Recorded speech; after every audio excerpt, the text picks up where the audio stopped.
Halo semuanya, selamat datang di podcast kami. Pada kali ini, setelah kita menonton film dokumenter berjudul Tanah Moyangku, saya Lisa Ferdian bersama rekan saya Agatina Rosiana, Raja Dianti, Aulia Sukma, dan Alia Sofiatul Banaksaj. Kita akan membedah secara mendalam film dokumenter tersebut. Film ini menggambarkan situasi yang dialami masyarakat adat di Kalimantan, Sumatera, dan Papua yang selama puluhan tahun hidup di tanah leluhur mereka. Tapi ternyata tanah itu bisa diambil alih oleh negara dan diberikan ke pihak lain, hanya karena mereka tidak punya dokumen formal begitu. Yang bikin miris bukan cuma soal keabsahan hukum, tapi tentang bagaimana rasa memiliki dan ikatan batin pada tanah bisa hilang begitu saja dalam proses administratif. Betul sekali Michelle, bahkan dalam film dokumenter ini kita juga bisa melihat bagaimana masyarakat adat kehilangan hak atas tanahnya yang sudah mereka diami selama bertahun-tahun lamanya karena memang turun-temurun. Padahal jika kita mengacu kepada Undang-Undang Dasar tahun 1945, pasal 33 ayat 3, dijelaskan bahwa hak atas bumi, air, dan kekayaan alam itu yang dikuasai oleh negara digunakan sebesar-besarnya untuk kemakmuran rakyat. Namun masalahnya, seringkali kemakmuran rakyat itu tidak mencakup seluruh lapisan masyarakat yang ada di Indonesia.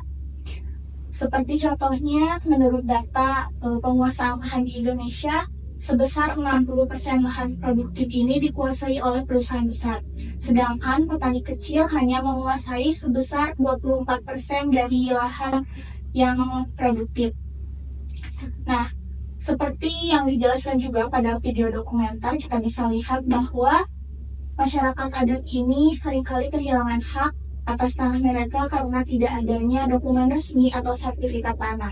Padahal menurut Undang-Undang Nomor 5 Tahun 1960 tentang Undang-Undang Pokok Agraria, di sini juga dijelaskan bahwa hak wilayah masyarakat hukum adat itu diakui selama keberadaannya itu masih nyata.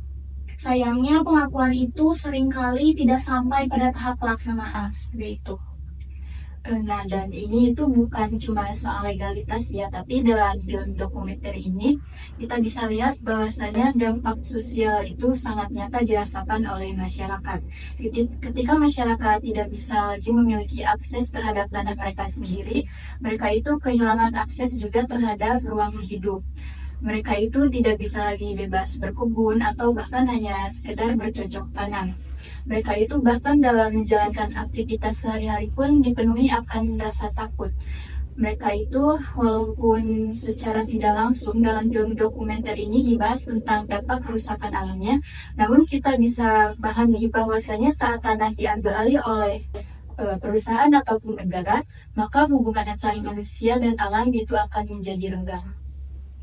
Setuju. Masyarakat adat memiliki relasi yang sangat erat dengan tanah. Tanah tersebut bukan cuma soal ekonomi, tetapi juga soal sejarah, budaya, dan rasa aman.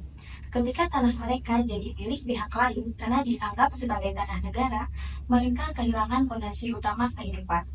Dan yang bikin makin sulit, proses-proses itu terjadi tanpa keterlibatan mereka, tanpa sosialisasi, dan tanpa negosiasi.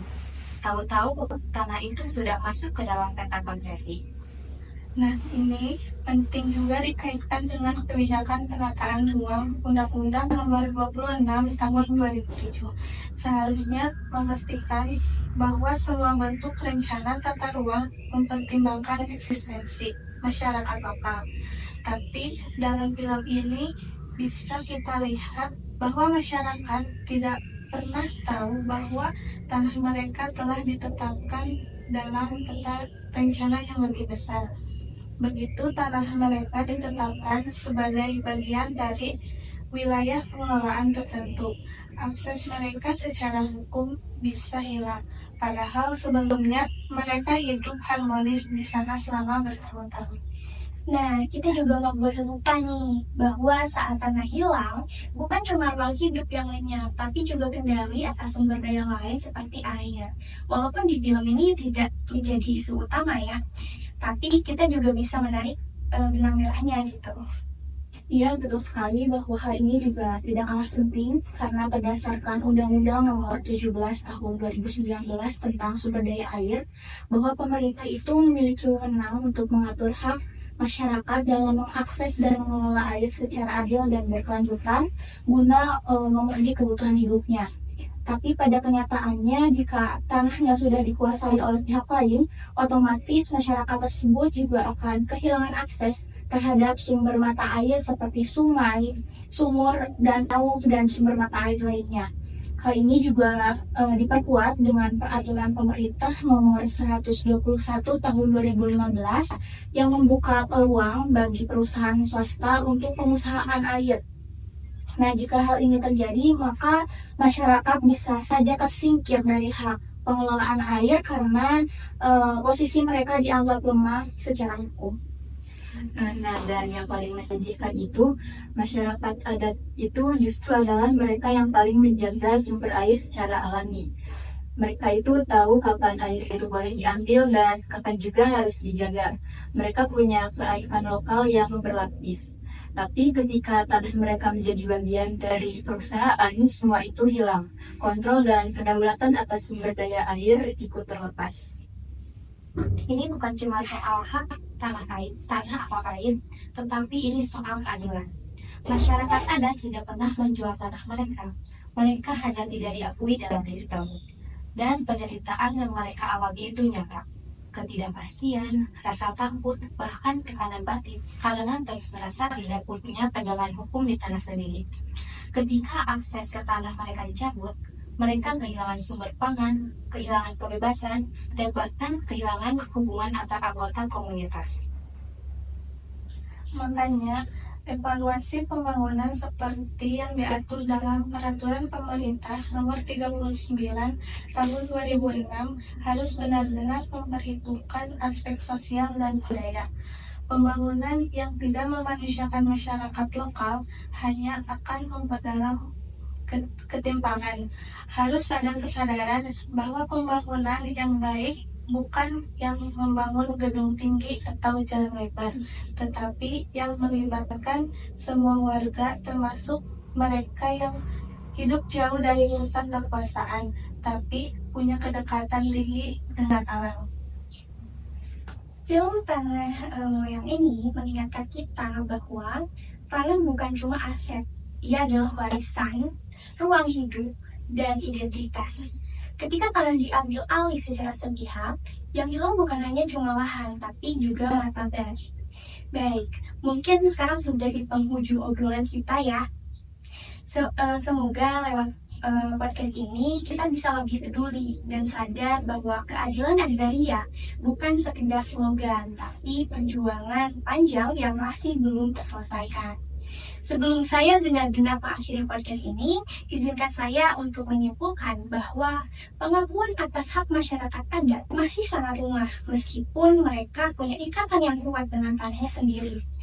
Dan mungkin dari rekan-rekan ada pesan yang ingin disampaikan lagi, dipersilakan. Menurut saya, tanah bagi masyarakat adat ini bukan sekedar ruang ekonomi, tetapi juga ruang budaya, spiritual, dan juga ruang sosial. Sehingga kehilangan tanah bagi masyarakat adat berarti kehilangan segalanya. Kita juga melihat bahwa pembangunan itu tidak boleh mengorbankan kelompok yang paling menjaga alam. Masyarakat adat justru bisa jadi garda terdepan dalam menjaga hutan, air, dan juga tanah kalau mereka diberi ruang. Dan penderitaan yang mereka alami bukanlah akibat dari konflik bersenjata atau bencana, melainkan dari sistem hukum yang tidak berpihak. Inilah yang harus menjadi perhatian kita bersama. Nah, sebagai mahasiswa, kita punya tanggung jawab moral untuk terus bersuara. Kita harus mendorong agar kebijakan agraria dan pengelolaan sumber daya alam lebih berpihak pada masyarakat yang menjaga, bukan yang merusak. Kita juga bisa mulai dari hal kecil seperti belajar, menyebarkan kesadaran, dan berdiskusi seperti ini, karena perubahan butuh suara dari bawah. Baik, terima kasih untuk obrolan hari ini. Semoga podcast ini bisa jadi pengingat bahwa tanah dan air bukan sekedar sumber daya, tapi juga identitas dari kehidupan. Terima kasih sudah mendengarkan. Sampai jumpa di episode selanjutnya dan jangan pernah lelah untuk berpihak pada yang benar.